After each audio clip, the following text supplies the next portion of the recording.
أن طهر بيتي للطائفين والعاكفين والركع السجود صدق اللہ العظیم۔ میرے محترم دوستوں اور بزرگوں، رمضان المبارک کا بابرکت مہینہ چل رہا ہے اور 2 عشرے گزر چکے، یعنی 10 دن گزر چکے، 20 دن مکمل ہو چکے۔ اب یہ آخری عشرے کا آغاز ہے جس میں ایک اہم عبادت اعتکاف ہے۔ چنانچہ اسی سلسلے میں کچھ بات عرض کی جانی ہے۔ ابھی جو آیت میں نے آپ کے سامنے تلاوت کی ہے اس میں اللہ تبارک و تعالیٰ نے اعتکاف کے تعلق سے حضرت ابراہیم علیہ السلام سے اس وقت فرمایا جب حضرت ابراہیم علیہ السلام اور حضرت اسماعیل علیہ السلام دونوں مل کر خانہ کعبہ کی تعمیر کر رہے ہیں،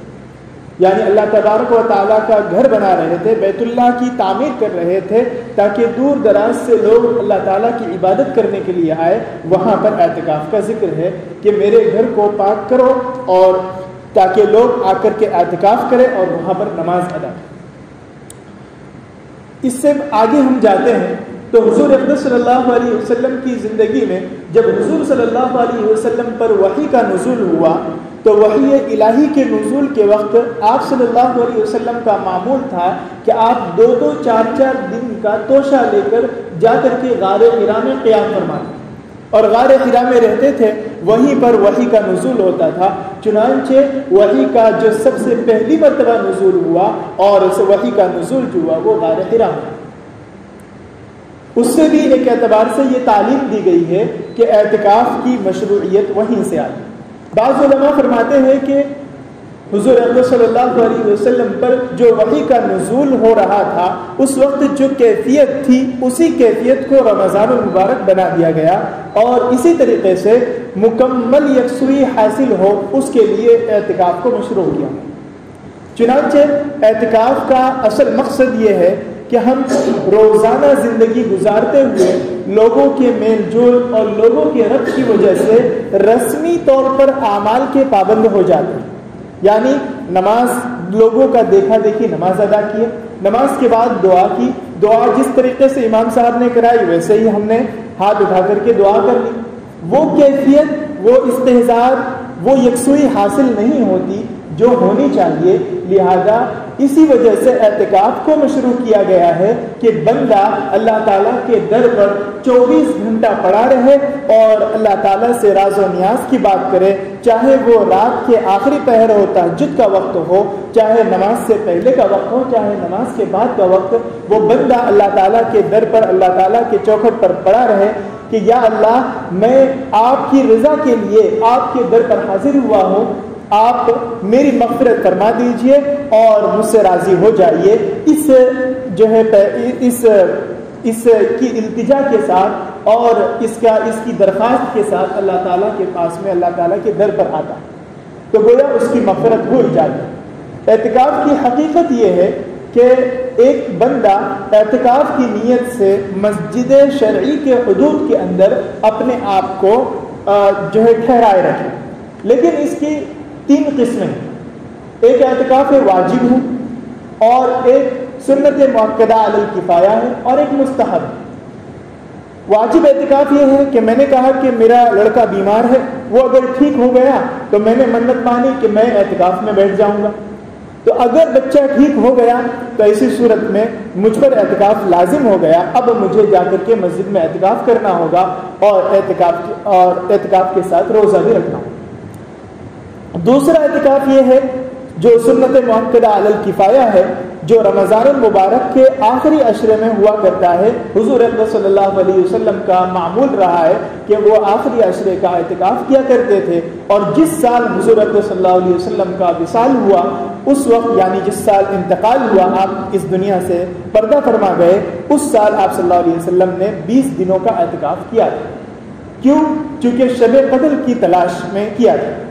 تو پہلا اعتکاف وہ ہوا کہ اگر کوئی منت مانے تو ایسی صورت میں اس پر واجب ہو جاتا، اور دوسرے اعتکاف کی قسم سنت مؤکدہ علی الکفایہ ہے، جس کے بارے میں بتایا کہ آخری عشرے کا اعتکاف ہے، رمضان المبارک کے آخر کے 10 دن۔ تو ابھی جو بات کی جانی ہے وہ اس آخری عشرے کے اعتکاف سے متعلق۔ اور تیسرا اعتکاف کی جو قسم ہے وہ مستحب یعنی سنت اعتکاف ہے کہ ہم عام طور پر جب بھی مسجد میں آتے ہیں اس وقت ہم بسم اللہ دخلت وعلیہ توکلت ونویت سنت الاعتکاف، یعنی ہم اعتکاف کی نیت کر لیں اور دعا بھی پڑھ لیں اور مسجد میں داخل ہونے کی دعا بھی پڑھ لیں، تو جب تک ہم مسجد میں رہیں گے اس وقت تک ہمیں اعتکاف کا ثواب ملتا رہے گا۔ بہرحال یہ 3 قسمیں تھی، لیکن ابھی جو بات کی جانی ہے وہ جو سنت مؤکدہ علی الکفایہ ہے اس اعتکاف سے متعلق، چونکہ وہ بہت اہم بھی ہے اور اس کے کچھ شرائط ہیں۔ سب سے بنیادی شرط یہ ہے کہ مسجد شرعی کے جو حدود ہے، کچھ ایک حد ہوتی ہے جہاں پر نشان لگا دیا جاتا ہے کہ یہاں تک مسجد شرعی ہے، لہذا وہاں سے باہر آپ نہیں نکل سکتے، مکمل 10 دنوں تک آپ مسجد شرعی کے حدود میں رہیں گے اور وہیں پر عبادت کریں گے، نماز کا انتظار کریں گے اور اسی طریقے سے تلاوت میں مصروف رہیں گے، اور وہاں پر نکلنے بغیر ضرورت طبعی کے نکلنے سے پرہیز کریں گے۔ ضرورت طبعی میں آتا ہے انسان استنجا کے لیے جائے اور غسل جنابت کے لیے جائے، یعنی اگر احتلام ہو گیا، بندے پر غسل واجب ہو گیا تو وہ فوراً جائے، غسل جنابت کر کے فوراً آ جائے۔ اگر ایسے ہی غسل کرنا ہے ٹھنڈک کے لیے تو اس کے لیے بھی اجازت نہیں ہے، فقہاء نے اس کے بہت سے اصول و ضوابط لکھے ہیں، ان اصول و ضوابط کی پاسداری کر کے جو اعتکاف کرتا ہے تو وہ بہت سے فضائل کو حاصل کر لیتا ہے۔ ایک حدیث پاک میں ہے کہ حضور اکرم صلی اللہ علیہ وسلم نے ارشاد فرمایا کہ جو شخص اللہ تبارک و تعالیٰ سے ثواب کی امید رکھتے ہوئے اعتکاف کرے اور تو اللہ تبارک و تعالیٰ اس کے پچھلے تمام کے تمام گناہ معاف فرما دیتے۔ اور دوسری حدیث میں یہ ہے کہ جو آدمی آخری 10 دنوں میں اعتکاف کرتا ہے تو ایک دن اعتکاف کرنے کے فضائل میں یہ ہے کہ اس کے درمیان اور جہنم کے درمیان ایک خندق کی دوری کر دی جاتی ہے، اور ایک دن کے بعد ایسے 10 دن اگر اعتکاف کریں گے تو 10 خندق کی دوری ہو جائے گی، اور ایک خندق کے بارے میں بتایا گیا ہے کہ اس کی مسافت، اس کی لمبائی اور چوڑائی اتنی ہے جتنی آسمان اور زمین کے درمیان کی مسافت، گویا انسان جہنم سے بہت زیادہ دور ہو جاتا ہے۔ خندق کہتے ہیں کھائی کو، یعنی دونوں طرف برابر راستہ ہو اور نیچے گڑھا ہو، اسے کہتے ہیں خندق، گہرائی ہے۔ تو بہرحال اس طرح یہ حدیث میں وارد۔ اور ایک تیسری حدیث ہے، اس میں ہے کہ حضور اکرم صلی اللہ علیہ وسلم نے ارشاد فرمایا کہ جو شخص اعتکاف کرے آخری 10 دنوں میں تو ایسی صورت میں اس کو 2 حج اور 2 عمرے کا ثواب ملتا ہے۔ اب اس سے یہ نہ سمجھے کوئی کہ حج اور عمرہ جو ہم کرنے کے لیے مستقل جا رہے ہیں اس کا ثواب اور اس کا ثواب دونوں برابر، یہ ایسی بات نہیں ہے، بلکہ اس کے بارے میں فقہاء کرام اور علماء کرام نے تفصیلات الگ لکھی ہے، جو علماء کرام سمجھتے ہیں کہ ایک ہوتی ہے جزوی فضیلت، ایک ہوتی ہے کلی فضیلت۔ جب آپ حج کے لیے جائیں گے اور عمرہ کے لیے جائیں گے تو مکمل فضیلت تو وہاں پر آپ کو حاصل ہوگی، لیکن جب آپ یہ کام کریں گے تو اللہ تبارک و تعالیٰ آپ کو اس کی برکت سے اس کا ثواب یہاں بھی دے سکتے ہیں۔ تو بہرحال یہ کچھ حدیثیں تھیں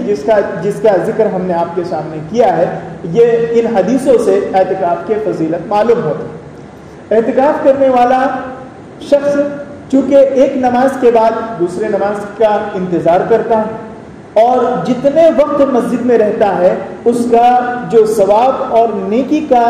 کا جو کانٹا ہے وہ برابر چلتا ہی رہتا ہے، وہ بند نہیں ہوتا۔ ہم اگر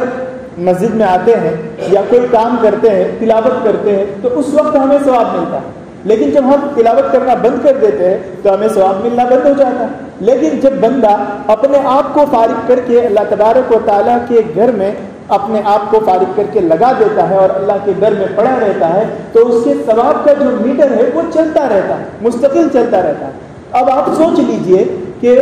اگر مستقل ثواب کا میٹر چلتا رہا اور وہ سو رہا ہے، تلاوت کر رہا ہے، عبادت کر رہا ہے، جو بھی کام کر رہا ہے سب کا ثواب ملتا جا رہا ہے، تو 10 دن تک اگر کوئی آدمی اعتکاف کرے تو اس کے لیے کتنے ثواب وہ حاصل کرتے ہیں۔ اس کے ساتھ ساتھ ضروری بھی ہے، سنت مؤکدہ علی الکفایہ اسی لیے کہا گیا ہے کیونکہ جس محلے کی جس مسجد میں 5 وقتہ نماز ہوتی ہو، 5 وقت کی نماز ہوتی ہو، وہاں پر کم از کم پورے محلے سے ایک آدمی کا اعتکاف میں بیٹھنا ضروری ہے، ورنہ پورے محلے والے گنہگار ہیں۔ لیکن بہتر یہ ہے اور افضل یہ ہے کہ جن کے جو اپنے وقت کو فارغ کر سکتے ہیں، جو سہولت کے ساتھ وقت نکال سکتے ہیں، وہ اس سعادت کے موقع کو اپنے ہاتھ سے جانے نہ دے اور وقت فارغ کر کے وہ نکالے اور وہاں یہاں مسجد میں اعتکاف میں بیٹھے تاکہ یہ تمام کے تمام فضائل کو حاصل کر سکے۔ اس کی شرائط میں ہے مسلمان ہونا، عاقل ہونا، اسی طریقے سے مرد کا مسجد میں اعتکاف کرنا اور عورت کا اپنے گھر میں اعتکاف کرنا۔ عورت اپنے گھر میں اعتکاف کرے گی، اس کا طریقہ یہ ہے کہ اگر اس کی کوئی نماز کی جگہ مخصوص ہے تو وہاں پر اعتکاف کرے، اگر مخصوص نہیں ہے، کہیں بھی نماز پڑھ لیا کرتی ہے تو کسی ایک جگہ کو خاص کر لے اور وہاں پر اعتکاف کرے۔ اسی طریقے سے مرد اور عورت دونوں کا جنابت سے پاک ہونا، یعنی پاک ہونا، غسل جنابت اس پر لازم نہ ہو، ایسا شخص ہو، اور عورت ہو تو وہ حیض وغیرہ سے پاک ہو۔ اسی طریقے سے ایک اور شرائط ہے اس میں، وہ لوگوں کی تکلیف سے بچنے کے لیے رکھی گئی ہے، وہ یہ ہے کہ کوئی آدمی ایسا نہ ہو جس کے اندر سے بدبو آتی، جس کے جسم سے یا جس کے کسی بھی عضو سے بدبو آتی ہو جس سے دوسروں کو تکلیف ہوتی ہے۔ ایسا شخص اگر کسی ایسی عطر وغیرہ کے ذریعے یا کسی ایسی چیز کے ذریعے اپنی بدبو کو دور کر سکتا ہے تو ایسی صورت میں اسے مسجد میں آ کر اعتکاف کرنے کی اجازت ہے، ورنہ شرائط میں لکھا ہے کہ اگر اس کی بدبو کسی طرح ختم نہ ہوتی ہو تو چونکہ اس سے دوسروں کو تکلیف ہوگی، اس وجہ سے اس کے لیے بہتر یہ ہے کہ وہ اعتکاف میں نہ بیٹھے۔ یہ تو کچھ شرائط تھے اور فضائل بھی آپ کے سامنے آ گئے۔ اب ہم اعتکاف کے فوائد کیا ہیں، حدیث سے تو ہم نے سمجھ لیا، لیکن اب کچھ اور بھی فوائد ہیں، کچھ اور بھی حکمتیں۔ ایک حکمت میں نے شروع میں آپ کے سامنے بیان کی کہ اللہ تبارک و تعالیٰ چاہتے ہیں کہ حضور اقدس صلی اللہ علیہ وسلم پر جس وقت وحی کا نزول ہو رہا تھا اس وقت کی جو کیفیت تھی، مکمل اللہ تعالیٰ سے رابطہ ایک دم استوار تھا، ایک دم اللہ تبارک و تعالیٰ سے بات چیت ہوتی تھی اور وحی کا نزول ہوتا تھا، یکسوئی میں تنہائی میں اللہ تعالیٰ سے مناجات کا وقت ملتا تھا، یہ یکسوئی کی کیفیت ہر بندے کو، ہر امتی کو حاصل ہے۔ اور یہ کس وقت حاصل ہوگی؟ جب ہم تمام کام کاج سے فارغ ہو کر اپنے آپ کو اللہ تعالیٰ کے در پر ڈال دیں گے اور اپنے آپ کو اللہ تعالیٰ کے ساتھ مناجات میں مصروف رکھیں گے، خواہ وہ تلاوت کلام پاک کے ذریعے ہو، خواہ وہ نوافل کے ذریعے ہو، تسبیحات کے ذریعے ہو، یا پھر اللہ تعالیٰ سے دعا کے ذریعے ہو، استغفار کے ذریعے ہو۔ اس طریقے سے اللہ تعالیٰ سے تعلق جڑا رہے گا اور ہم یاد کر کے یکسوئی کے ساتھ اللہ تعالیٰ سے مناجات میں مصروف رہیں گے۔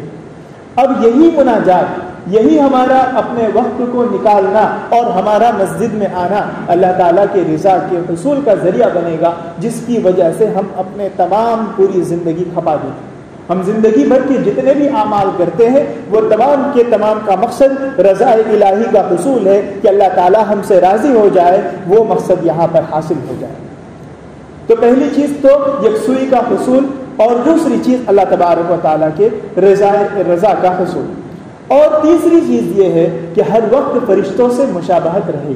فرشتے کے بارے میں آتا ہے کہ فرشتے وہ مخلوق ہے جو اللہ تبارک و تعالیٰ کی ہمیشہ فرما برداری ہی کرتے رہتے ہیں، نافرمانی کی ان میں خاصیت نہیں۔ لیکن ایک بندہ وہ ہے، ایک انسان ہے کہ جس میں اللہ تعالیٰ نے فرما برداری اور نافرمانی، اچھے کام اور برے کام دونوں کی صلاحیتیں رکھی، لیکن وہی بندہ اللہ تعالیٰ کے یہاں مقبول ہے جو اس صلاحیت کے رہتے ہوئے بھی برائی سے بچتا اور اللہ تعالیٰ کی فرما برداری میں اپنے وقت کو گزارا۔ ایک اندھا ہے، نابینا شخص ہے، وہ کہے کہ میں نے نامحرم کو کبھی نہیں دیکھا، تو ایسے شخص میں ایسی صورت میں اس شخص کو کمال والا نہیں کہا جائے گا اور اس شخص کو جو ہے گنتی میں نہیں لایا جائے گا۔ اگر بینا شخص جو دیکھ سکتا ہے وہ کہے کہ میں نے اب تک نامحرم کو نہیں دیکھا اور میں پرہیز کر رہا ہوں، نامحرم کو دیکھنے سے بچتا ہوں، تو ایسی صورت میں کہا جائے گا کہ یہ بندہ دیکھ سکتا ہے لیکن پھر بھی نہیں دیکھ رہا۔ اسی طریقے سے فرشتے وہ تو نیکی کی کرنے کی ہی صلاحیت رکھتے ہیں، لیکن ایک انسان وہ ہے جس میں نیکی کرنے کی بھی صلاحیت ہے، برائی کرنے کی بھی صلاحیت ہے۔ ایسے میں انسان اگر اپنے آپ کو برائی سے بچا کر نیکی کی طرف مائل کرتا ہے تو گویا یہ فرشتوں سے مشابہت، جب فرشتوں سے مشابہت ہے تو کیا بعید ہے کہ اللہ تعالیٰ اس کی مغفرت فرما دیں گے، اور جو جس طریقے سے اللہ تبارک و تعالیٰ اپنے اعتبار سے اس کو نوازیں گے اور اس کو انعام و اکرام اس کا کریں گے۔ اور چوتھی چیز گناہوں سے محفوظ۔ جب بندہ مسجد سے باہر نکلتا ہے تو اس کی نظریں اٹھتی ہے، تو چاہے نہ چاہے اس کی نظر غلط جگہوں پر پڑ جاتی ہے۔ جب بات چیت کرتا ہے کسی سے تو ایسی صورت میں چاہے نہ چاہے کسی کی غیبت ہو جاتی ہے، کسی کے بارے میں غلط بات نکل جاتی، کسی سے بدگمانی ہو جاتی ہے، دل میں برے خیالات آ جاتے۔ یہ تمام کی تمام چیزیں اسی صورت میں پیش آتی ہے جب وہ باہر کی زندگی میں نکلتا ہے، جب وہ اپنے آپ کو پورے وقت مصروف رکھتا ہے اور اللہ کے در میں پڑا رہتا ہے۔ تو یہاں مسجد کے چار دیواری کے نورانی ماحول میں اس کے اندر نیکی کی کیفیت پیدا ہوتی ہے، نیکی کرنے کا جذبہ پیدا ہوتا ہے، اللہ کی عبادت کا جذبہ پیدا ہوتا ہے، اور وہ بندہ ان تمام کے تمام گناہوں سے محفوظ رہتا ہے،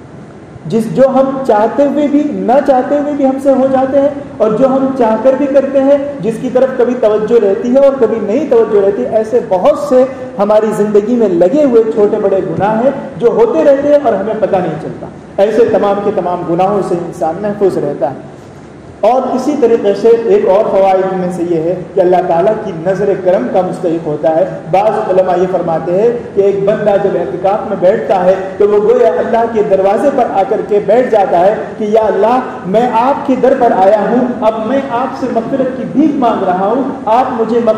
میری مغفرت فرما دیجئے اور مجھے جہنم سے خلاصی نصیب فرما دیجئے اور مجھے رضا الہی کا پروانہ نصیب کر دیجئے، تبھی جا کر میں آپ کے در سے جاؤں گا، ورنہ میں یہاں سے نہیں جاؤں گا۔ گویا ایک بندہ اللہ تعالیٰ کے در پر پڑ جاتا ہے۔ ہمارے آسان سی مثال میں یہ سمجھ لیجئے کہ کوئی بھیک مانگنے والا اگر ہمارے دروازے پر آ کر بیٹھ جائے اور وہ بھیک مانگے، ہم نے اسے دھتکار دیا یا اسے بھگا دیا اور پھر بھی وہ پڑا رہا، رات دن اس نے بستر وہیں پر لگا لیا اور مستقل وہ 10 دنوں تک وہاں پر رکا رہا، تو ہمارے دل میں کتنا ترس آئے گا، اسے دیکھ کر کتنا ترس آئے گا کہ کوئی آدمی اگر 5 منٹ بھی ایسے ہی منت سماجت کر کے کچھ مانگتا ہے تو ہمارے دل میں رحم آ جاتا ہے اور ہم اسے کچھ نکال کر کے دے دیتے ہیں۔ تو جو بندہ اپنے پورا وقت فارغ کر کے مکمل 10 دن اللہ تعالیٰ کی بارگاہ میں پڑا رہے، جو اللہ تبارک و تعالیٰ جو بندوں سے زیادہ رحم کرنے والے ہیں اور بندوں پر بہت زیادہ شفقت کرنے والے ہیں، کیا اللہ تعالیٰ کو رحم نہیں آئے گا؟ یقیناً اللہ تعالیٰ کو رحم آئے گا اور اللہ تعالیٰ اسے جہنم سے خلاصی کا پروانہ بھی عطا فرمائیں گے اور اس کی مغفرت کر کے اسے اپنے گھر سے بھیجیں گے۔ اسی طریقے سے ایک اہم عبادت جو یہ اس عشرے میں ایک اہم رات شب قدر کی آتی ہے، جس کے بارے میں آتا ہے، علماء نے اس کی تعداد گنی ہے کہ شب قدر کو اگر کوئی حاصل کر لے اور اس رات عبادت کرے تو بعض علماء نے اس کی 83 سال کی بقدر مقدار بنائی کہ 83 سال تک رات میں عبادت کرنے کا ثواب ہے، اور بعض علماء نے اس میں مزید تعداد میں آگے پیچھے بھی کیا ہے۔ یعنی تو بہرحال جو شب قدر کا حصول یہ آخری عشرے کے اعتکاف میں بندہ جب بیٹھے گا تو اگر جو 20 رمضان سے لے کر کے 21 رمضان سے لے کر کے اخیر تک 29 رمضان تک یا 30 رمضان تک کوئی نہ کوئی رات آخر شب قدر تو ہوگی، اس طریقے سے وہ شب قدر کی عبادت کا بھی اسے ثواب حاصل ہو جائے گا۔ اور حضور اکرم صلی اللہ علیہ وسلم صحابہ کرام رضوان اللہ علیہم اجمعین کو لے کر کے اعتکاف میں بیٹھا کرتے تھے اور اس کا ایک اہم مقصد یہ بھی بیان کرتے تھے کہ شب قدر کی تلاش۔ بہرحال یہ اعتکاف کا جو عشرہ ہے اس کے بہت ہی فضائل ہیں، آپ نے سن لیا اور آپ کو یہ سب چیزیں معلوم ہو گئی ہے۔ اب ہم میں سے چاہیے کہ ہم میں سے ہر شخص اپنی زندگی کو، اپنے روزمرہ کو ٹٹولے اور دیکھے کہ کیا میں وقت نکال سکتا ہوں، میری جو دوسری مصروفیات ہے اسے میں پیچھے کر کے کسی طریقے سے میں وقت نکال لوں اور اس کے بعد اپنے آپ کو فارغ کر کے اپنا وقت نکال کر کے اعتکاف میں بیٹھے۔ اور اس کا وقت جو شروع ہوتا ہے آج مغرب کے غروب آفتاب کے بعد سے شروع ہوگا۔ ہم آسان سے لفظوں میں یوں سمجھے کہ جس وقت افطار کا وقت ہوتا ہے اس سے 5 منٹ پہلے غروب آفتاب ہو جاتا ہے۔ عام طور پر اذان اس وقت دی جاتی ہے جب غروب آفتاب ہو جائے، اس کے 5 منٹ کے بعد احتیاطاً اذان دی جاتی ہے۔ لہذا غروب آفتاب سے پہلے پہلے اپنا بستر لے کر کے مسجد میں آ جائیں اور یہاں پر اعتکاف کریں، تاکہ یہ تمام کے تمام فضائل کو حاصل کرنے والے بن جائے اور اللہ تعالیٰ کی مغفرت کا پروانہ بھی مل جائے، اور جہنم سے خلاصی کا عشرہ ہے، لہذا ہمیں جہنم سے خلاصی بھی نصیب ہو جائے۔ اور جو حضرات نہیں بیٹھ سکتے ہیں انہیں بھی چاہیے کہ جتنا وقت ممکن ہو سکے وہ قرآن کریم کی تلاوت میں اور دوسرے عبادت میں اپنے آپ کو مسجد میں لا کر کے گزارے، اور اپنا جتنا ممکن ہو سکے وقت جو ہے مسجد میں لگائے۔ اللہ تعالیٰ سے دعا ہے کہ اللہ تعالیٰ ما بقیہ جو وقت رمضان کا بچا ہے اس کی ہمیں قدر کرنے کی توفیق عطا فرمائے، اور اس کو صحیح طور پر وصول کر کے ہمیں جہنم سے خلاصی کا پروانہ عطا فرمائے۔ آمین۔ وآخر دعوانا الحمد للہ رب العالمین۔